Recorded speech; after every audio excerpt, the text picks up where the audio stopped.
Friends തന്നെയാണ്, college midst ആണ്. ശരിക്കും വേറെ ഫീൽഡ് ആയിരുന്നു ഞങ്ങള്.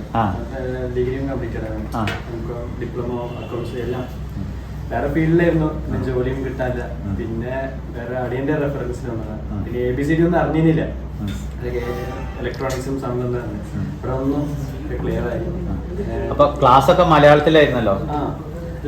വർത്തനം മനസ്സിലാക്കാം.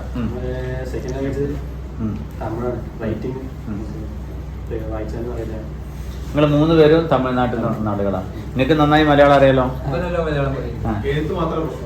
എഴുത്ത് മാത്രമേ പ്രശ്നമുള്ളൂ അല്ലേ? അപ്പോൾ ഇത് പഠിക്കണമെന്നുണ്ടെങ്കിൽ ഇതൊരു റിപ്പയറിംഗ് ഫീൽഡ് ആയതുകൊണ്ട് ഇതിന് ഭാഷ വലിയ വിഷയമൊന്നുമല്ല. അപ്പം നമുക്ക് സംസാരിക്കാൻ കഴിയാത്ത ആളുകൾക്ക് വരെ ചെയ്യാൻ പറ്റുമല്ലോ ഓരോ കാര്യങ്ങളും. അപ്പം അത്രയേ ഉള്ളൂ. ഇത് ചെയ്യാനുള്ള താല്പര്യമാണ് കൂടുതൽ വേണ്ടത്. ഇതൊരു പാഷനായിട്ട് എടുക്കുക എന്നുള്ളത് തന്നെയാണ്. അപ്പോൾ ഇതിൽ പറഞ്ഞല്ലോ പലർക്കും ഈ ഒരു തൊഴിലിനോടുള്ള താല്പര്യമാണ് അല്ലേ? അപ്പോൾ ഇയാൾ ഇയാൾ SSLC കഴിഞ്ഞപ്പോൾ പലരും നെഗറ്റീവായിട്ട് പറഞ്ഞു ഇതിനെക്കുറിച്ച്. +2 പോയിക്കോ, ഈ ഒരു ഫീൽഡിലേക്ക് പോകുന്നതുകൊണ്ട് കാര്യമില്ല, അല്ലെങ്കിൽ ഡിഗ്രിക്ക് പോയിക്കോ എന്നൊക്കെ പറഞ്ഞ് പലരും സജസ്റ്റ് ചെയ്യും.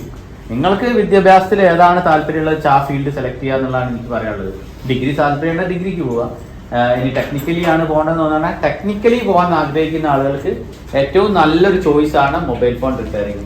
ഇലക്ട്രോണിക്സിൽ താല്പര്യമുള്ള ആളുകൾക്ക്, ഈ മൊബൈൽ ഫോണിനോട് താല്പര്യമുള്ള റിപ്പയറിംഗ് ഫീൽഡിലേക്ക് വരണമെന്ന് തോന്നുന്ന ആളുകൾക്ക് ഏറ്റവും നല്ല ഒരു സാധ്യതയുള്ള, ഏറ്റവും ചെയ്യാൻ എളുപ്പമുള്ള ഒരു ഫീൽഡാണ് ഈ മൊബൈൽ ഫോൺ റിപ്പയറിംഗ്. പക്ഷെ പഠിക്കണം. പഠിച്ചു കഴിഞ്ഞിട്ടുണ്ടെങ്കിൽ അത്രയും ചെയ്യാൻ എളുപ്പമുള്ള നല്ലൊരു സാധ്യതയുള്ള ഒരു കോഴ്സ് വേറെ ഇല്ല എന്ന് തന്നെ പറയാം. Cellphonix, Institute of Mobile Phone Technology,